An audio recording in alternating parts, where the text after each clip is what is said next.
Hello and welcome everybody to our webinar today. Our topic today is certification, policies and guidelines for wireless communication. What do I have to consider? Today's speakers is on the one hand my colleague Manfred Schommertz. He is internal support engineer of the division Wireless Connectivity and Sensors, and he will hold the presentation of the webinar today. On the other hand, there's Gudrun Eckert. She is hardware engineer also of the division Wireless Connectivity and Sensors, and she's our technical expert in the background and will answer the question you might have during the webinar. My name is Regina Fingerhut. I am marketing manager also of the division Wireless Connectivity and Sensors, and I will give you some general information about the webinar now. The duration of the presentation will take around 30 minutes, and after that we will have another 15 minutes for the questions you might have. In case not all of your questions could be answered during the webinar, it's no problem, because you can send us an email to isos-webinar@we-online.de. It would be great if you can support us in optimizing our webinars. Please send us your feedback afterwards. The recording of the webinar will be available one day after it on our YouTube channel, Würth Elektronik Group, and on our homepage we-online.com/webinars. You are muted during the whole time of the presentation, but you can ask us your questions also during the whole time via chat function. And now I give the word to my colleague Manfred Schommertz. Yes, I hope I'm online. Good afternoon, ladies and gentlemen. Thank you very much for joining us in this afternoon's webinar with the topic certification, policies and guidelines for wireless communication. What do I have to consider? Yes, let's proceed straight ahead and see what can we present. The overview first of all, before I skip into the history. The overview first of all, a short introduction, the history, the EU and the RED, the Radio Equipment Directive. Now that's an important point to take care and remember. That's what we're going to talk about. The topic of harmonized standards is an issue, the ETSI, the European Telecommunications Specifications Institute. Then we'll have a little bit on declaration of conformity, the topic of certification we're going to talk about a bit, and finally, more than you expect, a bit of a summary. Let's continue and start off with the history. Where and why do we talk about radio certification? Initially, in the history in the past, there are a few famous scientists that we can talk about that come to mind as Maxwell, Hertz and Marconi, who did the initial research with wireless communication. At that stage, obviously nobody cared about bandwidth and using the radio frequency bands. In 1906, the first radio transmission was conducted, and then came the turmoil of the two world wars, during which time quite a bit actually started happening, especially on the war front as well, in terms of radio and radar. After the war, 1949, the first radio ham legislation in Germany came into being, and this was quite interesting, in fact, because of pressure from the radio amateurs and their demand for some legislation. This legislation actually came to being before the founding of the Grundgesetz for Germany, before the basic legislation of the German Republic. Just an interesting comment, and if you'd like to search a bit more, this was due to a so-called Backsteinaktion, a brick action which had taken place, which simply enhanced and pushed this radio ham legislation coming into being before the foundation of the German law. 1993, founding of the EU, the European Union, that brought about a number of changes. And then in 1999, the RNTTE, the Radio and Teletype Equipment legislation, which in fact is no longer in power anymore. It has been replaced by the RED in 2014. Introduced in June 2016, 1 year transition was granted until June 2017, and in fact since then quite a bit has happened. In terms of certification, what is this about? To market our product internationally, various certifications are required. It is not homogeneous over the whole world. We have, for example, here in Europe, in the European Union, the CE certification or conformance appliance. We have in America, North America, the FCC, and for Canada, the IC, and for Japan, ARAB. And there are a few others lesser known, which all need to be considered when placing something into or onto the market and abiding to the regional laws. Yes, brings me to the next slide, the different certification systems which are valid all over the world. I brought this in to give us a little bit of an overview. In Europe, with its EU member states, this seems to be fairly well organized and homogenized. In the meantime, with the CE certification or conformity compliance, for the North Americas we have the FCC, and then there are various others for Japan, and many countries actually have their own legislation, but they rely very heavily on the CE or the FCC. So if you have the CE or FCC, invariably it's no big deal to get the allowance on certification for most other countries as well. Let's look a little bit closer. Here in Europe, in fact, in the European Union, this has all been covered and taken care of by the European Union and the Europe legislation. In fact, we have 28 countries all falling under the EU, and thus they also apply the same legislation. Oh yes, pardon, there's a little amendment here. I believe very soon there'll only be 27. Let's see what happens there. Right, there are 3 countries or 4 countries marked in green here. The European Free Trade Association member states, they actually apply the same legislation as well as the EU. These are Switzerland, Norway and Iceland, and the small state of Liechtenstein. It's so small it's not on my map. Nevertheless, these are the countries all part of the CE legislation. Let's take it a step further and see what this is about. Certification policies and guidelines. What is it all about? We have a lot of terms, a number of terms here. The harmonized norms, certification, declaration of conformity, and a CE mark. Now at the bottom, all the pictograms actually tell us that in order to put or place any radio equipment on the market, whether it be transmitting or receiving, we have to apply to certain rules and norms. And this also applies to receiving equipment. Therefore, the 4 core elements which are mentioned on the left-hand side, the harmonized norms being taken care of by the EU, brings me to the next slide. The Radio Equipment Directive, and on the left top you'll see this beautiful logo, the emblem of the EU, the European Commission there. And the Radio Equipment Directive is a directive by the EU which has been applicable since June 2016, has been in a transitional phase and is actually now being implemented since about June last year. That is the law which you need to apply for your radio equipment.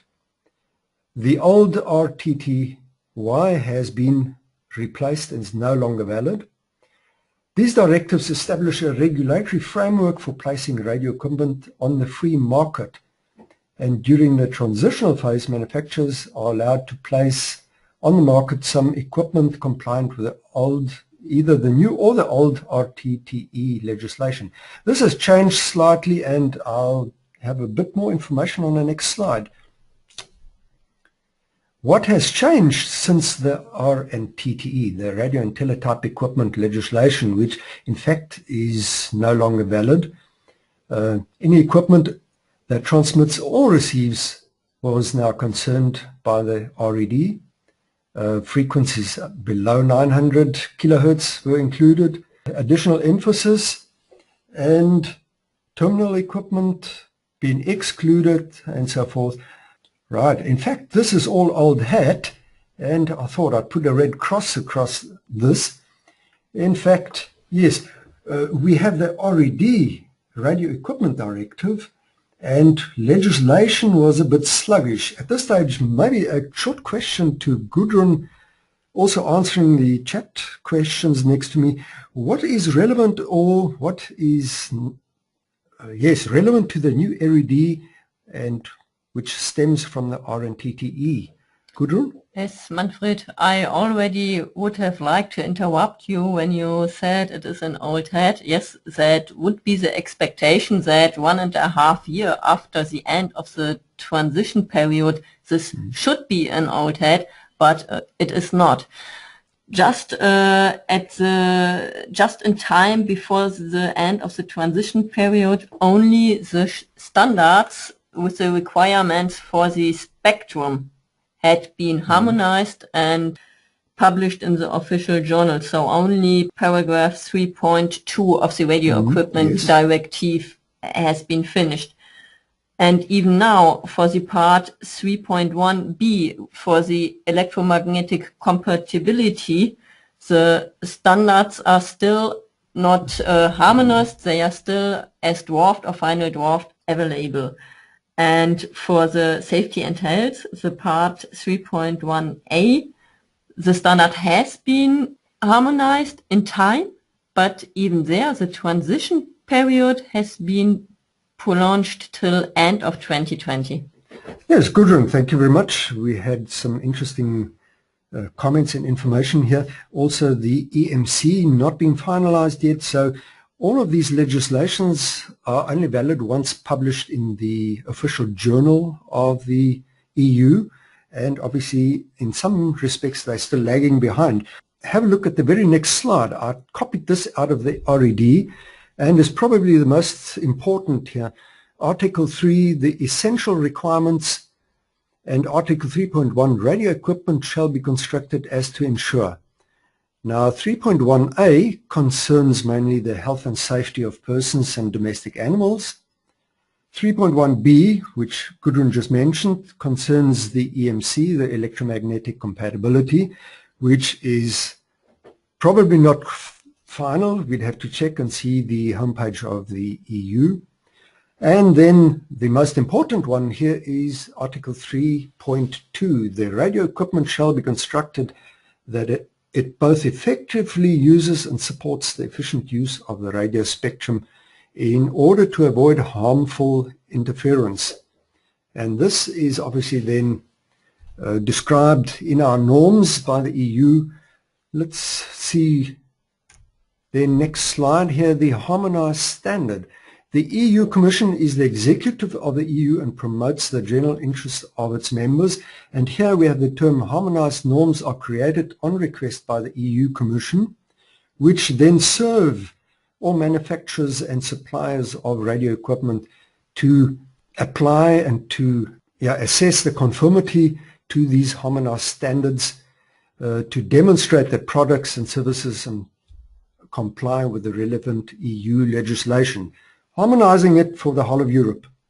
Now, who creates these harmonized standards? Yeah, the main body here is the ETSI, the European Telecommunication Standards Institute, and they, in combination with the CENELEC and the CN, are the official recognized body then by the EU to organize and write and compile these standards. I have put together a short but not complete list of some of these European norms. As an example, on the right and top, maybe the most important one is the 300-220, which is the short-range devices, SRD, operating in the frequency range 25 megahertz to 1 gigahertz. Part 1 describes the technical characteristics and methods of measurement. And then we have a Part 2, which covers Article 3.2 and so forth, a Part 4. This is not a complete list, but I'd like to just point out some of these European norms. Have a look at 300-328, which is the one relating to the radio spectrum matters, probably one of the most important. Then there is one more, the 440 for 2 gigahertz, which is also under Article 3.2, the 300-220 for the sub 1 gigahertz, Then we have the EN 301 489 for electromagnetic compatibility, and also the EN 60950 Article 3.1a. Now I skipped one here. Look at the EG. This is a guideline 203367, which relates to multi-radio and combined equipment. There we have a little bit more information, but somewhat later. Keep that in mind. Yes, the next slide I've put in here is actually the Annex B of our norm 300-220-2. Now this is an extraction, the Annex B, and I've just put in part of it to actually explain to you. This is the EU-wide harmonized national radio interfaces from 25 megahertz to 1 gigahertz. And here we have the bands M, N, O, P, Q, and R for the specific frequencies, in this case 868. Have a look at that. But what is important here is the legislation actually limits the SRD devices to, in most of these cases, to 25 milliwatt, which is all of these down here. But there's an exception here, 500 milliwatt, which is 27 dBm, and there's a little bit lower value here. So take care, we are limited to the maximum output power. That is very important. There are other aspects which you need to consider, and maybe just out of interest, you'll hear more about this later, the duty cycle. And simply because these channels are intended for SRD devices, very often the duty cycle is limited to 1% of transmission per hour.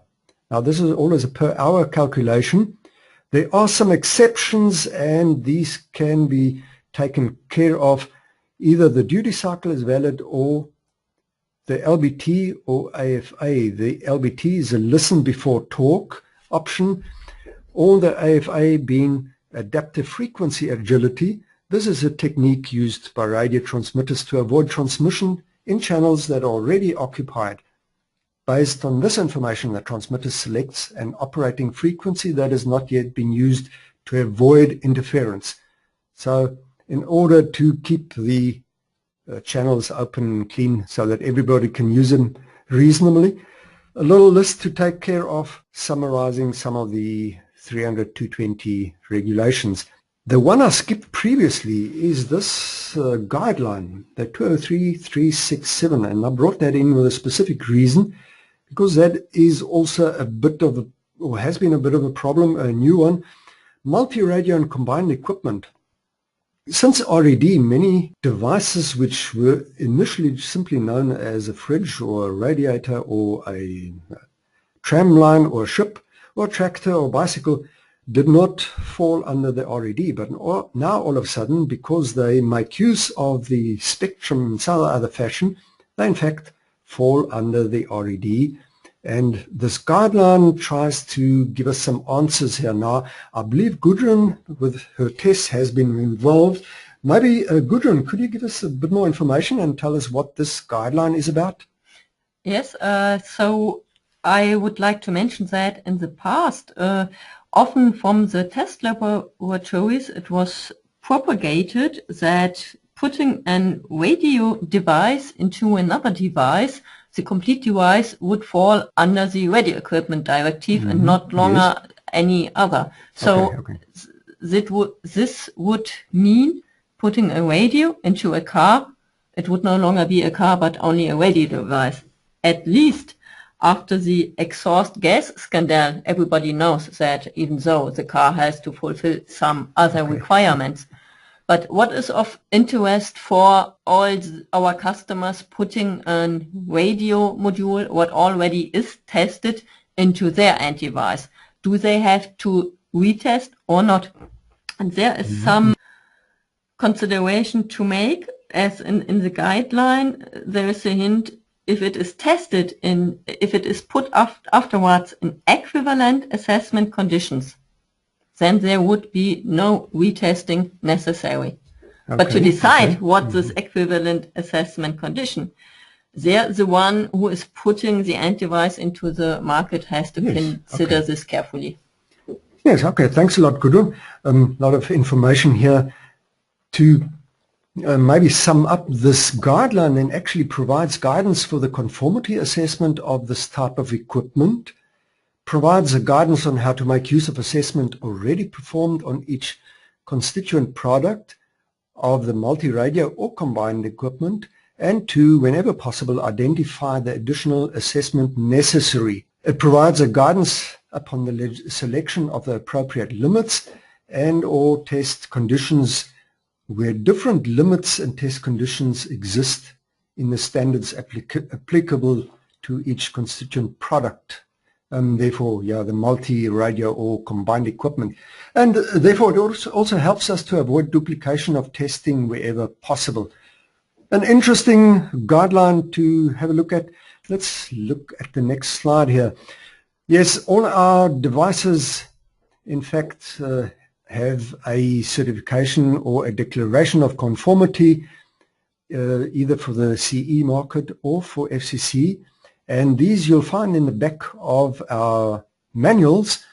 Here's an example here for one of our products for the BLE, the Bluetooth Low Energy.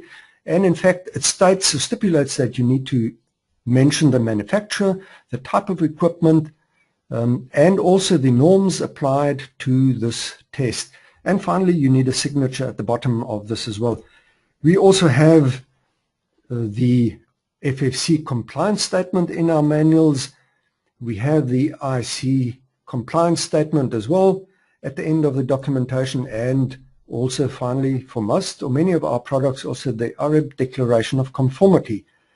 Just to give you an idea of what legislation we've taken care of beforehand, and you could save a lot of time not having to delve into this. I have one more slide here, which is the topic certification. These guidelines provide a legal framework for radio equipment to be placed on the market. Now, if you look at the bottom here, several accredited testing laboratories check and evaluate the basic requirements. These test laboratories in Europe or in America, and many of the European laboratories have the legislation or the rights to actually test for the USA and Canadian, Australian markets as well. And it all revolves about the coexistence, the increasing number of radios that produce an increasingly dense radio spectrum. As a summary, let's look at a more closer slide here. For Europe, it is slightly different. We have the compliance and the directives. In other words, a declaration of compliance, and once we apply the norms of the EU, we can then actually ourselves declare that our equipment is according to the requirements. And finally, therefore, our products are marked with the CE symbol. The CE symbol being necessary to be able to place it on the European market. Right, we therefore deliver the pre-certified modules with the CE symbol, and this at the end should save you time and money to reduce the efforts of testing. We recommend a final test of your end product, but in combination with our documentation of our tests, this should be a minor job and done quite easily. It simply is destined to test your end product to ensure that it's still within the specifications. I tried to summarize this a little bit in a hierarchical form here. Remember the extract out of my RED earlier on for the health and safety requirements under Article 3.1a. We need to apply the EN 623-68-1. For the electromagnetic compatibility, there's the EN 301-489.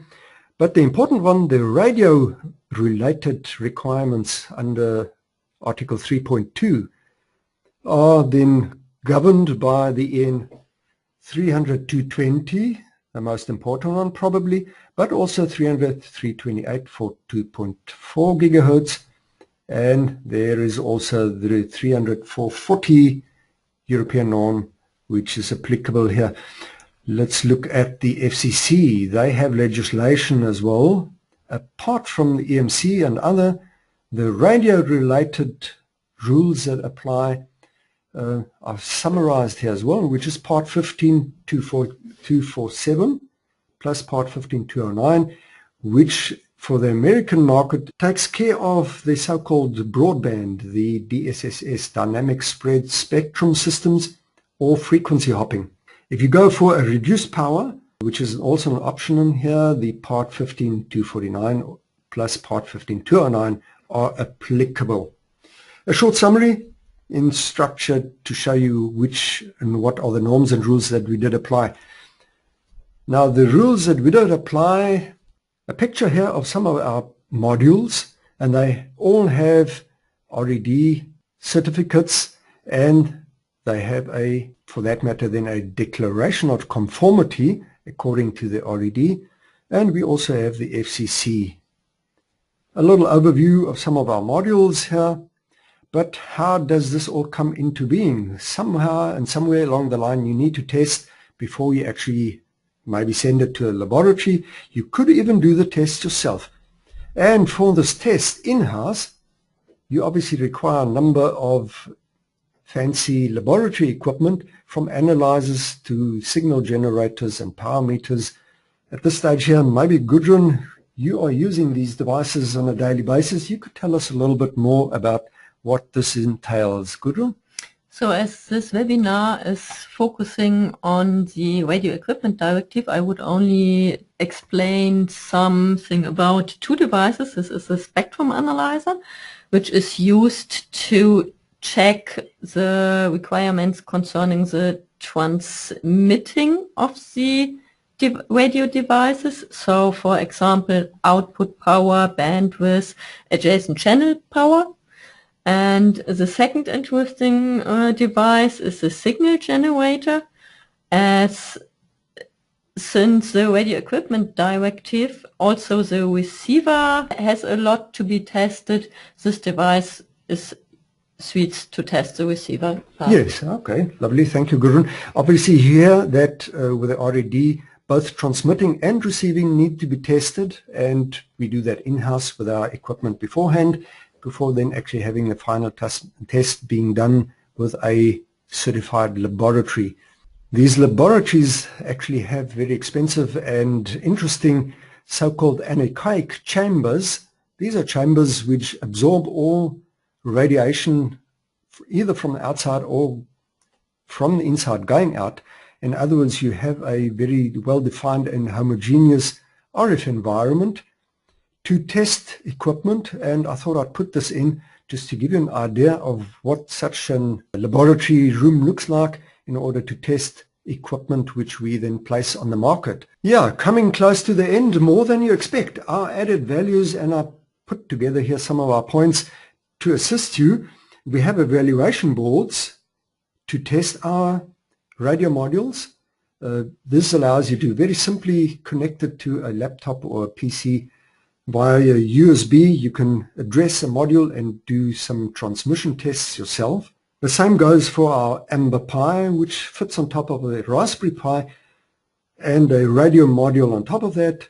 This allows you to do the tests on an Unix platform, which is also very nice to work with sometimes, and it allows you quick and easy adjustment and application writing. Individualization of software. We obviously support you with customized software as well if required, which could quite well or often is the case. Then we obviously supply the certification for all our modules. We give you support by or through our field sales engineers on site in Germany as well as all over Europe. And then finally, check out our homepage for documentation of all of these modules, either in the form of a complete manual or as a short overview document, or there's additional assistance documents which you can download, or even some programs which you can download on the homepage. Ladies and gentlemen, I think that brings us to the end of this presentation. Looking at the clock here, I have to glance at the chats on the one hand here. Please continue to ask your questions in the chat forum. and I am at this stage then put the slideshow on a halt. Don't hesitate to ask, but we'll remain or stay online, and I have to switch over to the chat forum and see what are some of the questions which I can maybe share with you. And yeah, obviously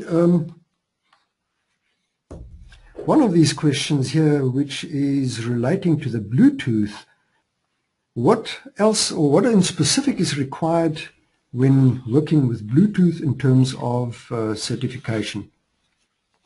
Gudrun, maybe you can give us a bit of help here. Yes, so the Bluetooth is a complete separated topic, what should not be mixed up with the CE conformity or FCC certification. Here we also have some requirements to fulfill, which have to be tested through a test laboratory, which is released from the Bluetooth SIG to perform these tests. And beside, there is the need of the listing from the Bluetooth SIG.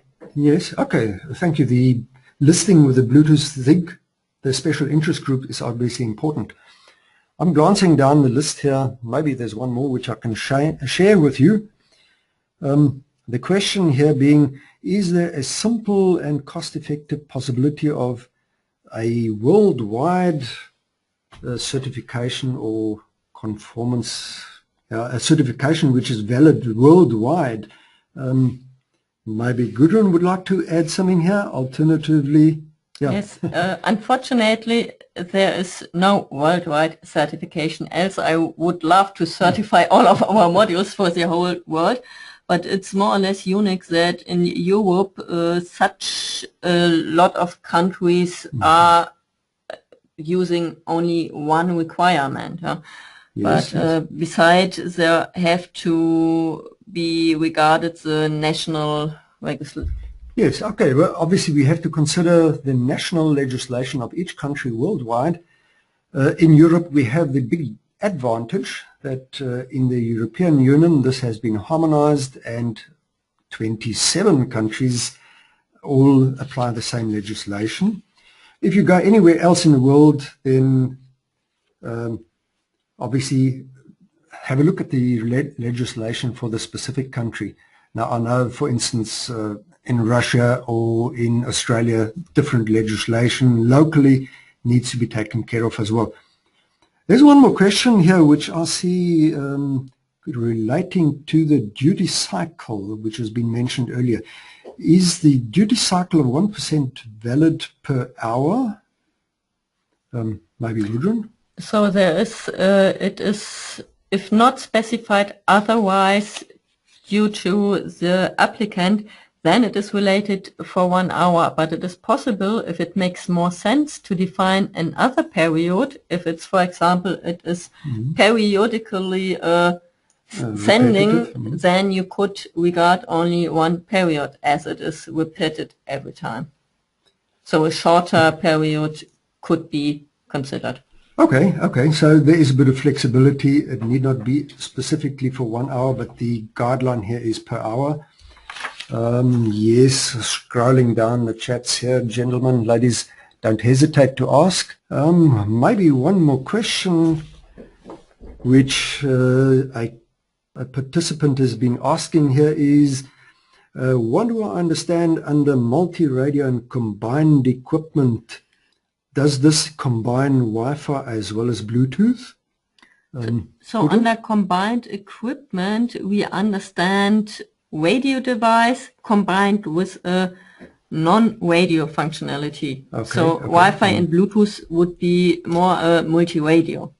Okay, okay. Yes, so it's any non-radio, previously non-radio related equipment, like a fridge, which now all of a sudden either has Wi-Fi or Bluetooth, falling under the RED directive. Yes, there's one question maybe here which relates to the EMC certification and RED. In as far as a product is RED certified, does a product also need to be certified according to the EMC? Yes, in fact, RED 3.1b requires the EMC, and in fact if the RED is then applied, the EMC was part of the Radio Equipment Directive. Yes, the Radio Equipment Directive being the core, the essence here, which has also been in legislation now for 1 year already. Maybe one question here, up to what frequency does the RED then include or take care of? I think, if I'm not mistaken, yes, it goes right up to not only 5 gigahertz, but I believe it is up to 9 gigahertz and down to 0. It's going even a lot higher. Yes, you remember the EN300 440, it goes up to 40 gigahertz already. Okay, but I would have to double check up to which frequencies. Yes, yes, okay, it certainly doesn't stop with 5 gigahertz or even at 2.4, but goes quite a bit higher, somewhere around 40 gigahertz is one of the questions. And at this stage then, I think I would like to conclude. We'll stay online a little bit more for any possible questions. At this stage then from my side, having a look at the clock here, we are not quite on 45 minutes. We have a few more minutes. But from my side, I'd like to wish you well. Thank you for participating. And we will still stay online to ask any further questions still coming in. With that, from my side then, I wish you farewell and till next time. Good afternoon.